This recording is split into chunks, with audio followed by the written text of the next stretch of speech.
اللہ نے میرے نبی کو کیسا بنایا؟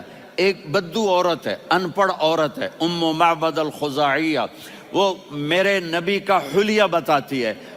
آپ کو ترجمہ کر کے سناؤں گا، لیکن آپ الفاظ کا ردم اور الفاظ میں میوزک وہ آپ سب محسوس کریں گے. وہ بدو عورت کہتی ہے رأیت رجلا ظاہر الوضاء ابلج الوجه حاسن الخلق لم تعبه ثجلة ولم تزر به سعلة وصيم قصيم في عينيه دعج في أشفاره وطف في صوته سحل في لحيته كثافة في عنقه سطع وصيم قصيم أكحل أحور أزج أقرن إن تكلم علاه البهاء وإن سكت فعلاه الوقار وكأن منطقه خرزات نظم ينحدرن. اللہ، پتہ چلا کہ الفاظ کا ردم. وہ کوئی بولو تو صحیح، کیا ردم ہے. اب ترجمہ سنو. وہ کہتی ہے اپنے خامد کو کہ ابو معبد، ایک شخص آیا تھا، مجھے یوں لگا جیسے 14ویں کا چاند کپڑے پہن کے زمین پہ اتر آیا ہو. سبحان اللہ، کیا کہ انتہائی خوبصورت، انتہائی حسین و جمیل، پیٹ نکلوا نہیں کہ بدصورت ہو جائے. کہا اتنا خوبصورت تھا کہ سر سے پاؤں تک حسن اس کا غلام تھا، خوبصورتی اس کی باندھی تھی، اور میں جدھر سے دیکھتی تھی مجھے حسن ہی حسن نظر آتا تھا. اور جب میں اس کے چہرے پر دیکھتی تو میری آنکھ نہیں بھرتی تھی، میرا جی چاہتا تھا میں دیکھتی جاؤں دیکھتی جاؤں دیکھتی جاؤں، میرا دل نہیں بھرتا تھا. کون؟ وسیم. وسیم اسے کہتے ہیں جس کو دیکھنے سے دل نہ بھرے. قسیم، جدھر سے دیکھو حسن ہو، اسے کہتے ہیں قسیم، کہ اس کی آنکھیں بڑی موٹی. احور، ادعج، اشکل، انجل، ابرج، اہدب، یہ سب میرے نبی کی آنکھوں کی تعریف ہے. ان 5-6 الفاظ کا ایک مطلب ہے کہ اللہ نے کائنات میں ایسی حسین آنکھ کسی کی بنائی نہیں تھی. حسن و جمال آنکھوں میں، اور پلکیں بڑی لمبی. یہ عورتیں یہاں نکلی لگا لیتی ہیں نا لمبا لمبا کرنے کے لیے، تو میرے نبی کے قدرتی یہ بال لمبے تھے حسن کو بڑھانے کے لیے.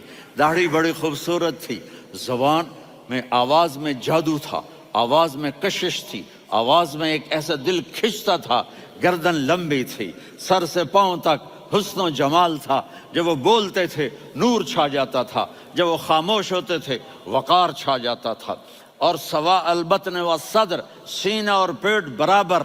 سبت القصب، سیدھا قد تھا، سیدھا قد، بالکل سیدھا قد. عریض المنکبین، چھاتی چوڑی تھی. طویل الزندین، بازو لمبے تھے.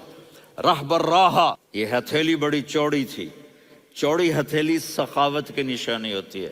رحب مسیح القدمین، پاؤں اتنے نرم تھے لگتا تھا اس پر تیل لگا ہوا ہے اور پانی اس سے یوں نیچے چلا جاتا تھا. اور یمشی تکفین، کندھے جھکا کے چلتے تھے. اللہ اکبر. یہاں 4 آدمی سلام کریں تو آدمی یوں ہو جاتا ہے، اور میرے نبی کو فرشتے سلام کر رہے ہیں اور آپ یوں چلتے تھے، ایسے ایسے چلتے تھے، تھوڑے سے کندھے جھکا کے چلتے تھے. ایسے آپ کبھی نہیں چلے. جو دیکھنے میں ایسا حسین ہو اس سے پیار کیوں نہ کیا جائے. خاندان اونچا ہو تو آدمی اس کی قدر اور عظمت کرتا ہے. میرے نبی کا خاندان کیا ہے؟